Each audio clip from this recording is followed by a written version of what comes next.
chỉ cái sai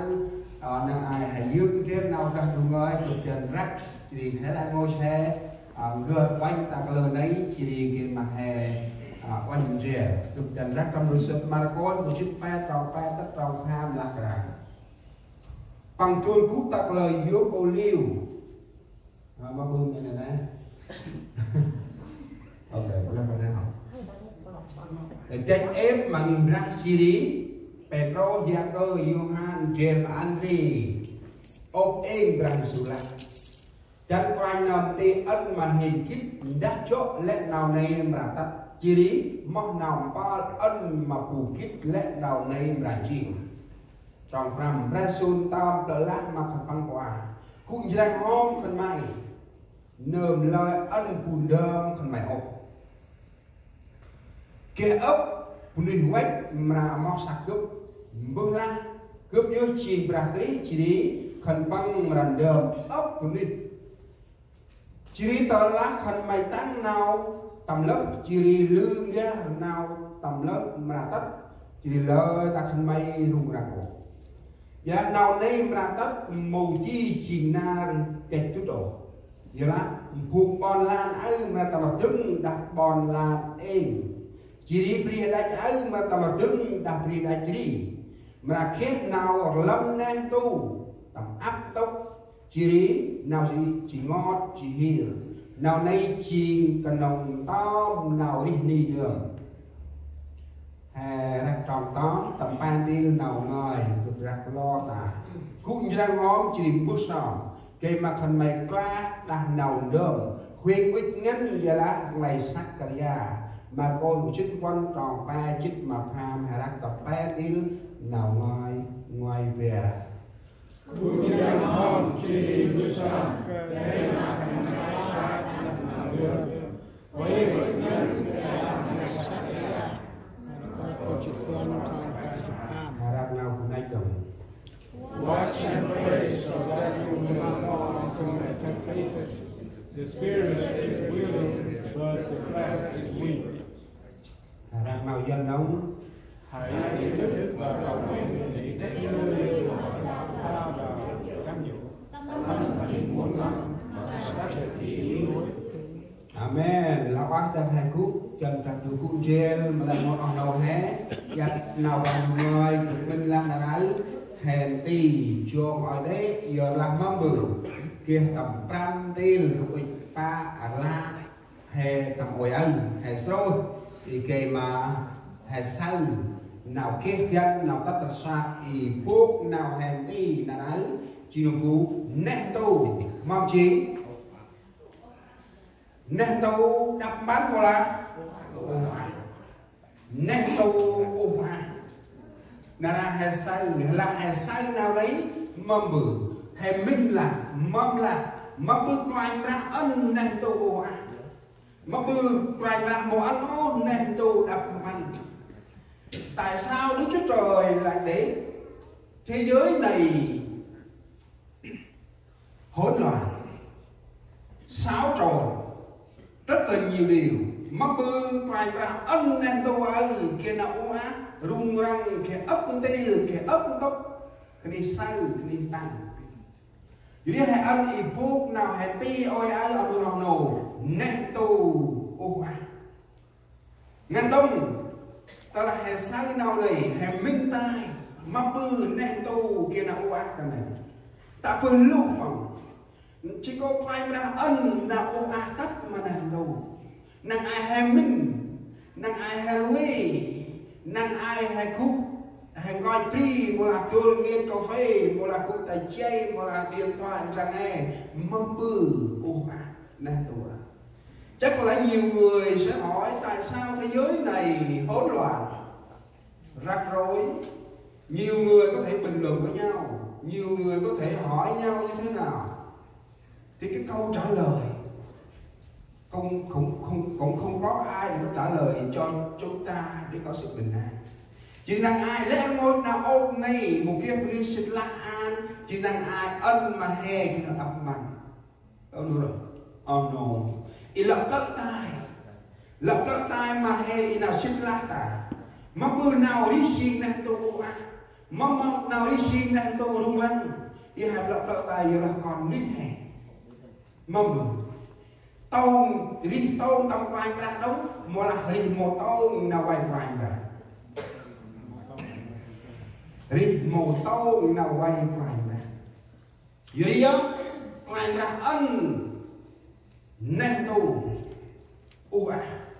nên tu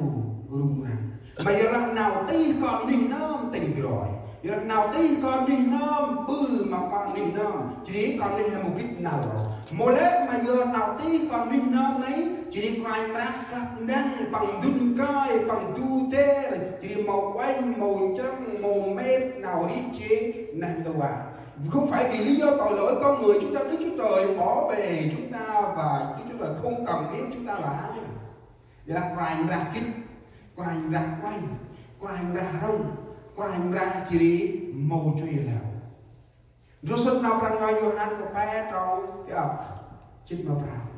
Quanh ra rong hôn hết mà làm đồ. Tất bằng ăn còn tu bằng nào mà muốn làm cho mà còn ấy một mất ra do có giờ là kia nào riêng đó. Đấy là sai quanh ra một trăm ngàn khẩu khát là nên tu ăn răng làm rau đi chi còn đi hay quanh ra ăn trong Đức Chúa Trời luôn yêu thương chúng ta. Đức Chúa Trời không bao giờ ngoái mặt để chúng ta sống trong sự rắc rối. Đức Chúa Trời luôn yêu thương chúng ta. Dù chúng ta ở đâu làm gì, chúng ta ở đâu quốc gia nào, chỉ luôn Chúa được yêu thương chúng ta. Vì hãy cha tâm đừng nào hãy sao nên tô à bây là mốc nào ô à này im rồi ngay của anh ta đấy anh kích răng hay nào ta là hãy kích chi nên tô à ô à nếu chúng ta biết chúng ta đang đối diện với thế giới hỗn loạn thì chúng ta hãy biết điều thứ nhất phải biết giữ mình ta là hãy kích chi nên tô à chuyện ô à rồi ngoái anh này kích năng là nó chỉ kích mất kích răng hay nào ta là hay một kích quanh một kích răng hay nào chỉ hay một kích ôn đời này mong nào là kìa ngoài chính anh kích răng hay nào của ông nào bè đông nào tầm đất bè nào chỉ tư quan nào lâm đang tu trăm nào chỉ ngó chỉ hay sao là nào ai lại tắt chim lại họ lại họ ta hay là bằng một cái ông nào này mong là gì nào ai ở một ông nào họ tắt chim nào tắt ai kề mà hay mang người kề mà còn đi hay như thế dưới dưới nào hay đã đi vô cái lời này anh kích như thế hay nào mất hay nào nhang hay nào ngay hay nào quanh hay nào chỉ đi mong cực nào hay cho ngoài nên đâu hóa anh hay kinh nhang hay nào quanh ta Giêsu nào nè đâu tầm pe quanh ông mòn quanh ra chỉ đi quét ta này kia Petro kia Gioan kia Gia-cơ chỉ đóng Andre quanh ông đâu ông mòn quanh nhà quét mặt quanh ra chỉ ô quanh ra ta là nào này tắt chỉ đi mong nào có anh này kịp ta là nào này tắt mong nào kia anh này kịp trong 4 sứ đồ này đến gần Chúa Giêsu và hỏi là Chúa Giêsu điều gì xảy ra, nếu điều đó xảy ra thì điều gì, cái giống cái điều gì để chúng con biết. Quanh ra mong bằng làm rồi ngoài mong quanh ra cực tại ta này ra đều là cũng răng ngon khăn mày nào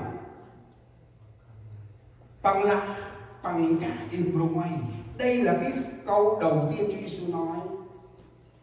hãy giữ mình. Điều Chúa Giêsu nhắc nhở đầu tiên các con hãy giữ mình. Anh thân này như thế tôi ông còn như thế mong nào thật các mà hàng tay ông còn nào khẩn bằng họ kít ông mong nào kia nào gì khẩn bằng họ kít ông mong nào chia tầm khẩn bằng họ kít ông mong nào tắt tầm khẩn bằng hay là như thế các chúng ta còn thấy định đề tắt từ nào thì còn ăn về phát bằng có lên thì ăn phải kết mắc có bệnh để phải giờ mô quanh mô ăn tình cực kết bằng chạm Việt Nam thì để mà sẽ làm cứ một hết bằng chạm Việt Nam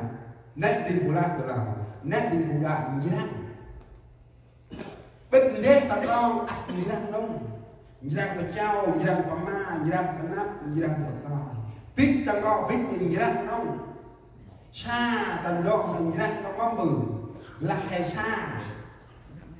mất được hay xa luôn kia luôn ca có bằng trình nó lăn hay chỉ all chỉ là hay xa ca luôn ướt luôn có bằng trình chỉ mà ông nói chả nghìn cái chi đi cũng lẽ rồi tình như thế ông nói như thế nào cái mà chúng ta biết Nhang hana mole ke mari noro ia mai sa nhang ri ke matunan ver nhang ri sama tuna hom tum tu khai hom tum tu nam hom tum chúng ta giữ mình không phải để chúng ta sống đời đời trên đất này nhưng giữ mình để chúng ta có thể sống qua ngày những điều tốt đến với chúng ta. Vậy là ông nô của anh